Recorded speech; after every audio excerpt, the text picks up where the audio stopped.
नमस्कार, मैं Awanish Singh target with Awanish पर आप लोगों का फिर से बहुत बहुत स्वागत करते हैं। साथियों, अभी पर्यावरण अध्ययन ही हम चला रहे हैं। पर्यावरण अध्ययन बहुत ही जल्दी ख़त्म हो जाएगा और पर्यावरण अध्ययन को ख़त्म करने के बाद फिर हम मनोविज्ञान यानी कि जो साइकोलॉजी वाला चैप्टर है वो शुरू करेंगे। और साइकोलॉजी और ये दोनों ख़त्म होते इसके साथ ही साथ रीजनिंग का भी हम अपने प्लेटफॉर्म से यानी टारगेट विथ अवनीश से रीजनिंग और मैथ का भी जो है आप लोगों को हम प्रोवाइड कराएंगे। तो साथियों, अभी रीजनिंग, मैथ और जो पर्यावरण ये पढ़ा रहे हैं, ये टेट सुपर टेट के लिए तो विशेष अध्ययन है ही है, लेकिन साथ ही साथ यह लेखपाली भर्ती और आने वाली जो है जितने भी पीसीएस और आरओ भर्ती उनके लिए भी इम्पॉर्टेंट है। एसएससी जीडी भी इससे सवाल आने हैं। तो आज कल हमने इकोलॉजी और इकोलॉजी सिस्टम पर पारस्कित की वो ऊर्जा पिरामिड बनाया था और खाद्य श्रृंखला समझाया था। और उसी खाद्य श्रृंखला में जो बहुत महत्वपूर्ण प्रश्न है और खाद्य श्रृंखला के अतिरिक्त भी कुछ महत्वपूर्ण प्रश्न हैं, तो उन प्रश्नों को हम आज प्रश्नोत्तरी कराएंगे। तो हम उन प्रश्नों को लिख लेते हैं और उनका प्रश्नोत्तरी कराते हैं। तो लिख लेते हैं।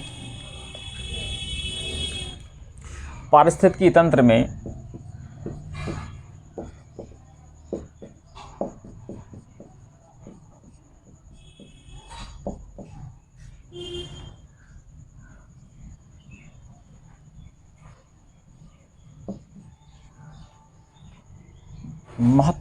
कुछ महत्वपूर्ण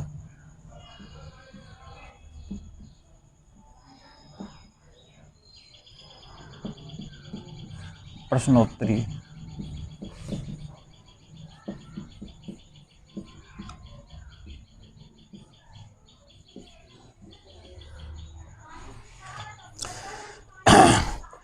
बहुत ही इम्पोर्टेंट ये सवाल है।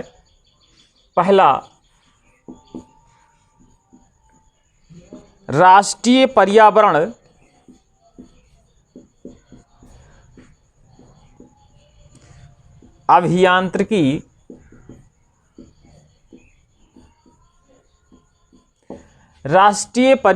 अभियांत्रिकी शोध संस्थान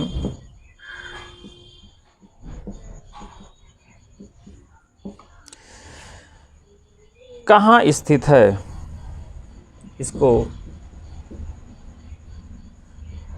नीरी कहाँ स्थित है? तो इसका उत्तर होगा नागपुर में।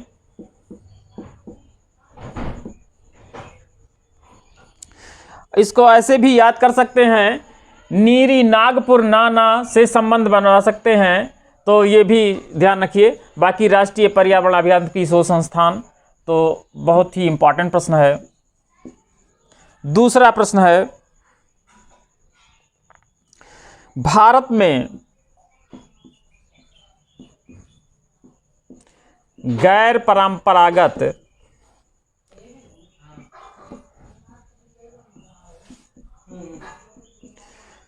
ऊर्जा स्रोत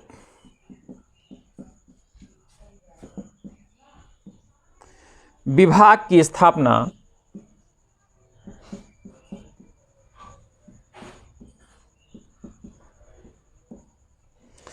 कब की गई थी? कब की गई थी? तो इसका उत्तर होगा 1982 में किया गया था। यह बहुत ही इंपॉर्टेंट है। गैर परंपरागत ऊर्जा उसे ऊर्जा कहते हैं जो हम परंपराओं से, यानी कि जैसे सोलर एनर्जी, उदाहरण के तौर पे हम इसको लिख सकते हैं जैसे सोलर एनर्जी है, विंड एनर्जी है या जो है टाइडल एनर्जी है, ये सब गैर परंपरागत ऊर्जा के स्रोत में आते हैं। और जो परंपरागत ऊर्जा स्रोत है उसमें कोयला और इत्यादि ये सब परंपरागत ऊर्जा स्रोत हैं। तो हम गैर परंपरागत मतलब कि जिसमें सोलर एनर्जी आती है, टाइडल एनर्जी आती है और विंड एनर्जी आती है, इन सब को हम गैर परंपरागत ऊर्जा स्रोत कहते हैं। और जिसमें कि कार्बन उत्सर्जन नहीं होता है और क्लाइमेट हमें स्वच्छ मिलता है, इसलिए हम गैर परंपरागत ऊर्जा की तरफ बढ़े। क्योंकि कोयला और इत्यादि में इसमें इसके अलावा, कोयला के अलावा और भी जो ईंधन है, पेट्रोल, डीजल, और इसमें सब में कार्बन की मात्रा बहुत ज़्यादा होती है। तो इसलिए हम इस पे ज़्यादा ध्यान दें। और ये 1982 में जो है इसका जो है होता है। तो यह बहुत ही इंपॉर्टेंट है। ये सवाल भी बहुत कई बार एग्जाम में आया। दोनों सवाल लगातार एग्जाम में, ये नीरी नागपुर, ये लगातार लगातार एग्जाम में आता है, ये भी जो है लगातार एग्जाम में आता है। उसके बाद अगला सवाल है, भारतीय नवीनीकरण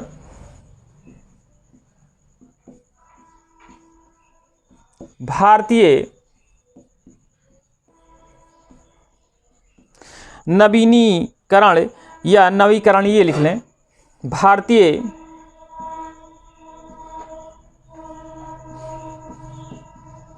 नवीकरणीय ऊर्जा विकास अधिकरण की स्थापना कब की गई थी?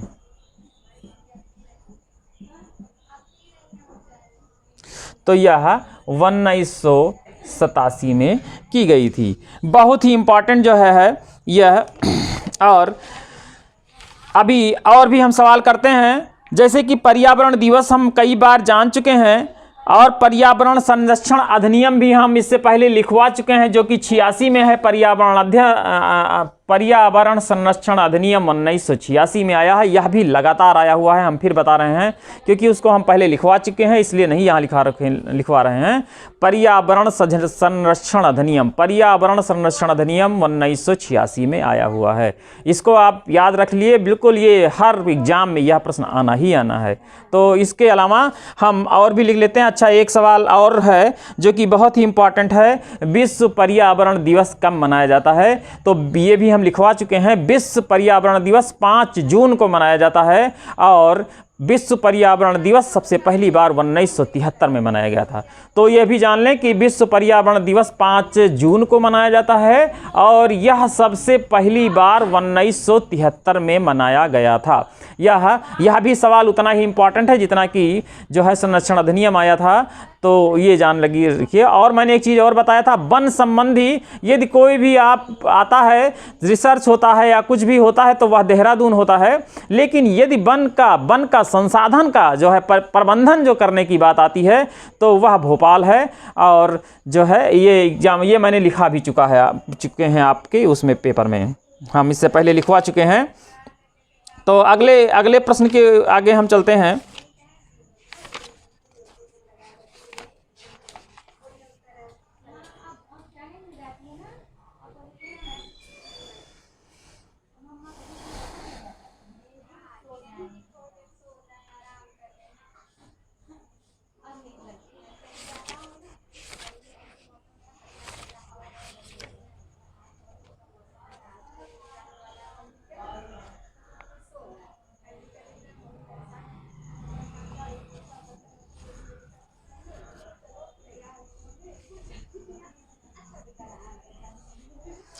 मरुस्थल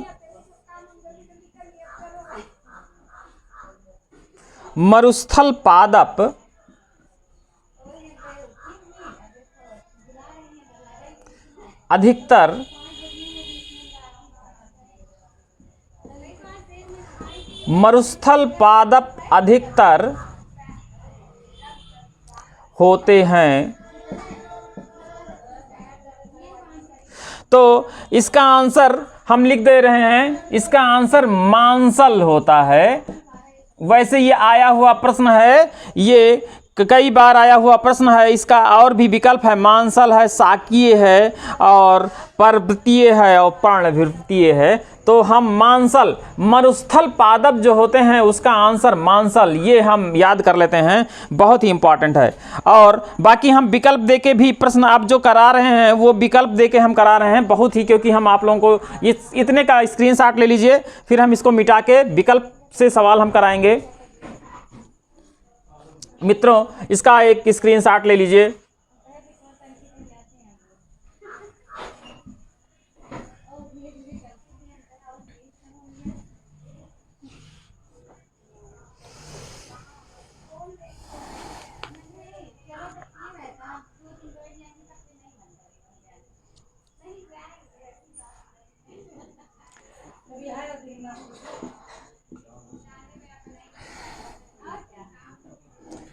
ये हमने जो कल पढ़ाया था, तो ये आप सोचिए थोड़ा इसका आंसर, और उसके बाद हम बता भी रहे हैं। घास वन में पाई जाने वाली, ये एग्जाम्पल करा रहे हैं, इस एग्जाम्पल से जो कॉन्सेप्ट हमने दिया था वो और भी क्लियर हो जाएगा। जो एग्जाम्पल दे रहे हैं तो कॉन्सेप्ट और भी क्लियर हो जाएगा। तो घास वन में पाई जाने वाली खाद्य श्रृंखला का,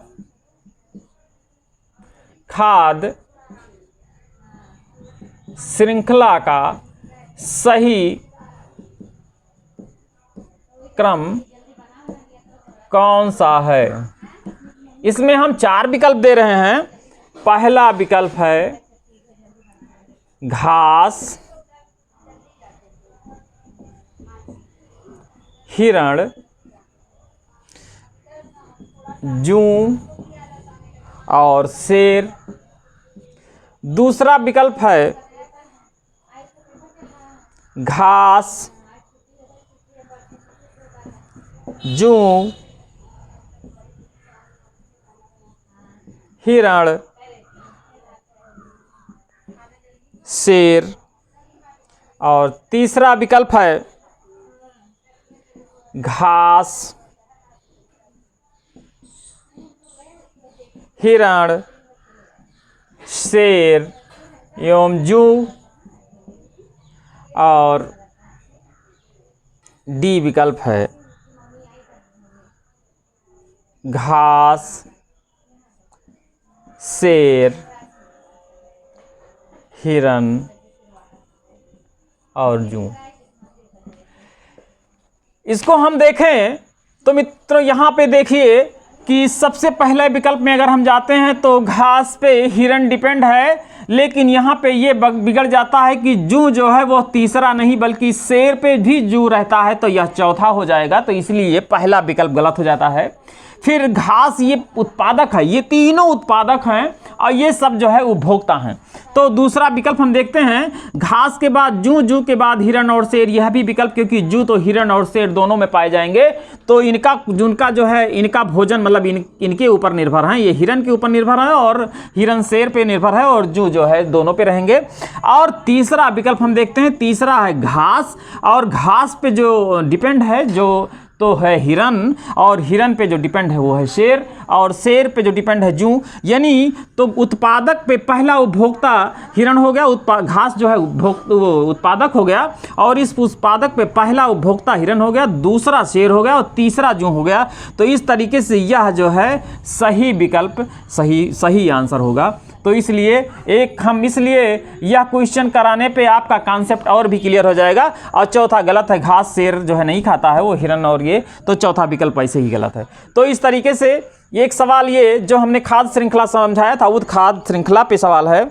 एक और कर लीजिए तो थोड़ा सा और भी विकल्प थोड़ा सा और भी अच्छा हो जाएगा।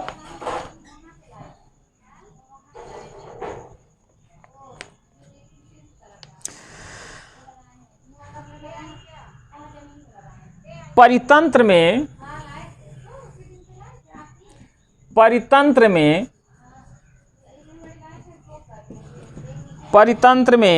ऊर्जा पिरामिड होता है। ऊर्जा पिरामिड होता है। हमने बताया था सभी का ऊर्जा स्रोत तो एक ही होता है और यह ऊर्जा स्रोत सदैव सीधा होता है। तो हम विकल्प लिखे दे रहे हैं, चारों विकल्प आप देख लीजिए। एक है, पहला विकल्प है सदैव उल्टा, दूसरा विकल्प है सदैव सीधा, तीसरा विकल्प है पहले उल्टा बाद में सीधा, पहले उल्टा बाद में सीधा, और डी विकल्प है किसी भी प्रकार का नहीं। किसी भी प्रकार का नहीं। इसमें दूसरा विकल्प सदैव सीधा होगा। परितंत्र में ऊर्जा का जो पिरामिड मैंने बताया था सदैव सीधा होगा, यानी उत्पादक है ज़्यादा उस पे रहे, उस पे बाद कम संख्या होगी, फिर कम रहेगी, लेकिन उत्पादक सबसे ज़्यादा रहेंगे और ऊर्जा का जो पिरामिड है वो हमेशा सीधा ही रहेगा।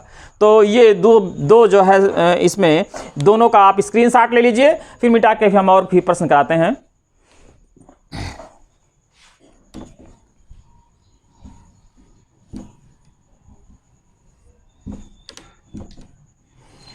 साथियों, एक वीडियो में पूरा क्वेश्चन खत्म नहीं होगा, तो हम क्वेश्चन प्रश्नोत्तरी के और भी वीडियो बनाएंगे, क्योंकि कम से कम 1000 प्रश्नों का तो कम से कम संग्रह होगा, और सब कॉन्सेप्ट सहित पहले कॉन्सेप्ट बताएंगे फिर प्रश्न बताएंगे, कि जिससे कि आंसर ना रटना पड़े और आंसर आपको समझ में भी आ जाए। तो फिर आते हैं दूसरे प्रश्न पर।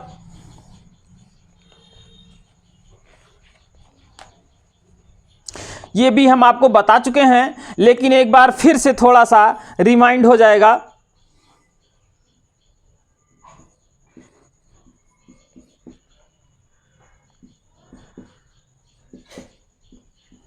ये जब हम वायुमंडल पढ़ाएंगे तो हम क्लियर करेंगे। आगे अगला हम वायुमंडल भी पढ़ाएंगे, वायुमंडल फिर जलमंडल और वायुमंडल जलमंडल के बाद उसके बाद हम जो पर्वत और ये पढ़ाएंगे, स्थल मंडल पढ़ाएंगे। तो सबसे पहले उसमें हम वायुमंडल ही पढ़ाने वाले हैं, और उसके बाद हम जियोम पढ़ाएंगे, और उसके बाद नेशनल पार्क और बायो रिजर्व स्फीयर, ये सब पढ़ा के और वाइंड अप करेंगे और अच्छे से पूरा फिर रिवाइंड करवाएंगे। तो फिर क्वेश्चन है, वायुमंडल का वह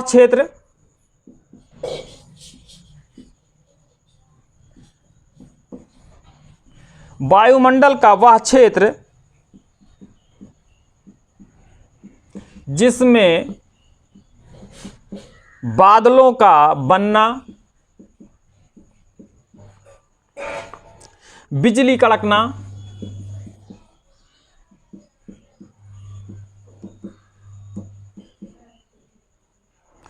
तूफान,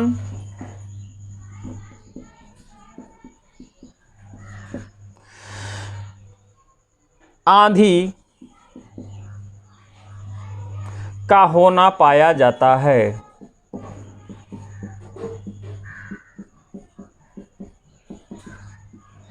यह आंसर मान हमेशा के लिए क्षोभ मंडल पृथ्वी के सबसे निचले में पाए जाने वाला क्षोभ मंडल है। तो यहाँ पे हमने बताया था सबसे नीचे क्षोभ मंडल है। यहाँ पे आंधी तूफान बिजली कड़कना ये सब होता है। फिर उसके ऊपर समताप मंडल है, और यही दो हम इसमें पढ़ाए थे पर्यावरण में। हालांकि उसके ऊपर आयन मंडल है, और आयन मंडल के बाद बहिर्मंडल है। तो हमें पर्यावरण में केवल दो ही से मतलब है, इन दोनों से मतलब नहीं है। केवल समताप मंडल और क्षोभ मंडल, जिसमें बिजली जैसी, जिसमें बादल बनना, वर्षण हमने बताया भी था, जिसमें वर्षण बिजली ये सब होता है। और समताप मंडल में ओजोन की परत पाई जाती है, यह ओजोन की परत पाई जाती है। और जो है ये भी बताया था कि यहाँ पे CFC कार्बन डाइऑक्साइड और जो है कई गैसें NO2, ये इस प्रकार की कई गैसें हैं जो हानिकारक गैसें इस पे नुकसान पहुँचाती हैं और यहाँ पे छेद करती हैं, जिससे कि पराबैंगनी नुकसानदायक पराबैंगनी किरणें धरती पे आते हैं और जो है पृथ्वी को गर्म करते हैं। तो ये खैर ये आगे हम और वायुमंडल पढ़ाएंगे तो और भी विस्तृत जाएंगे, अभी इतना रखिए। फिर अगला है अंतरराष्ट्रीय, बहुत ही इंपॉर्टेंट प्रश्न है, ये कई बार आया हुआ प्रश्न है, तो ये जान लीजिए। अंतरराष्ट्रीय अम्ल वर्षा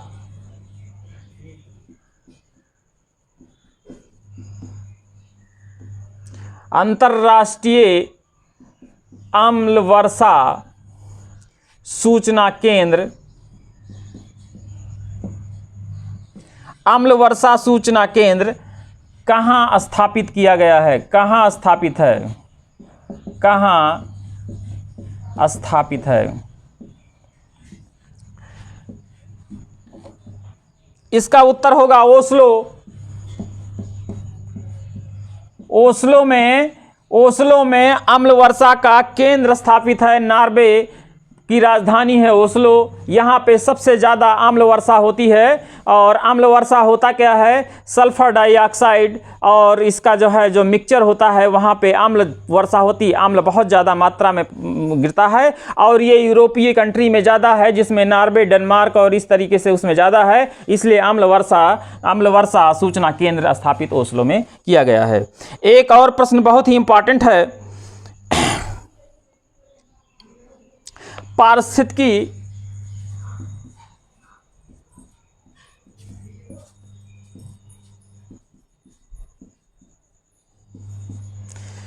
निकेत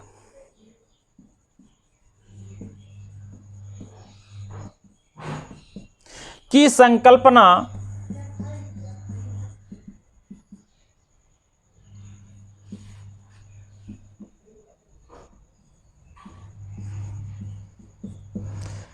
को किसने प्रतिपादित किया था?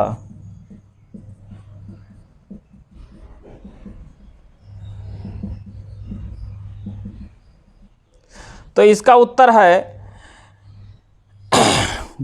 ग्रीनेल्स।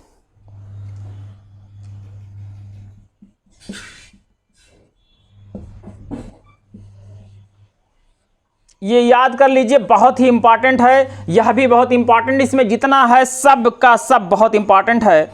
और एक प्रश्न और भी जो है जान लेते हैं, तो इससे थोड़ा सा आपका कॉन्सेप्ट जो हम पढ़ाए हैं वो थोड़ा सा क्लियर हो जाएगा। फिर अगले दिन भी हम क्वेश्चन भी कराएंगे।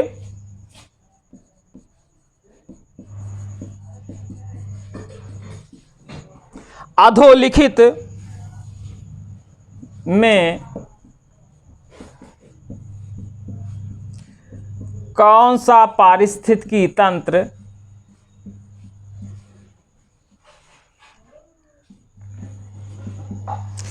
पृथ्वी के सर्वाधिक क्षेत्र पर फैला है? इसमें हम 4 विकल्प देंगे और इसमें कई आंसर और भी क्लियर होंगे। पहला है मरुस्थलीय, दूसरा विकल्प है घास का मैदान, और तीसरा विकल्प है पर्वतीय, और चौथा विकल्प है सामुद्रिक। इसका आंसर सामुद्रिक होगा। समुद्र सबसे ज्यादा फैला हुआ है, हम जानते भी हैं, और इसके बहुत साफ है इस सवाल का। लेकिन यदि यह भी प्रश्न आता है कि सबसे ज्यादा पारिस्थितिकी तंत्र को जो देखने का मिलता है, इकोलॉजी सिस्टम, उसका भी आंसर समुद्र ही होगा, सामुद्रिक होगा। और अगर यह प्रश्न आता है कि सबसे ज्यादा जैव विविधता किसमें पाई जाती है, तो वह भी आंसर सामुद्रिक ही भी होगा। तो अगर इस टाइप के प्रश्न आएंगे, सबसे ज्यादा जैव विविधता, सबसे ज्यादा क्षेत्र पर, या सबसे ज्यादा जिसमें पारिस्थितिकी तंत्र का जो है हमको उदाहरण देखने का मिलता है, तो यह सब समुद्र होगा।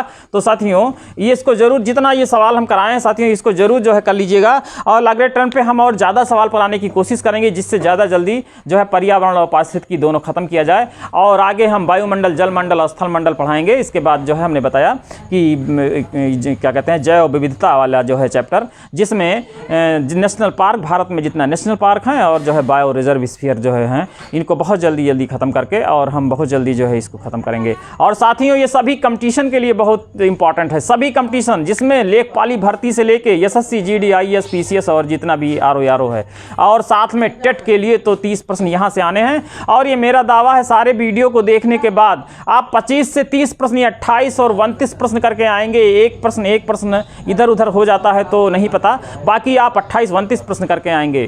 तो साथियों इसी के साथ हम अपना ये वीडियो बंद करते हैं। और अगर पसंद आया हो तो लाइक करिए और सब्सक्राइब करिए और शेयर करिए। साथियों नमस्कार, जय हिंद।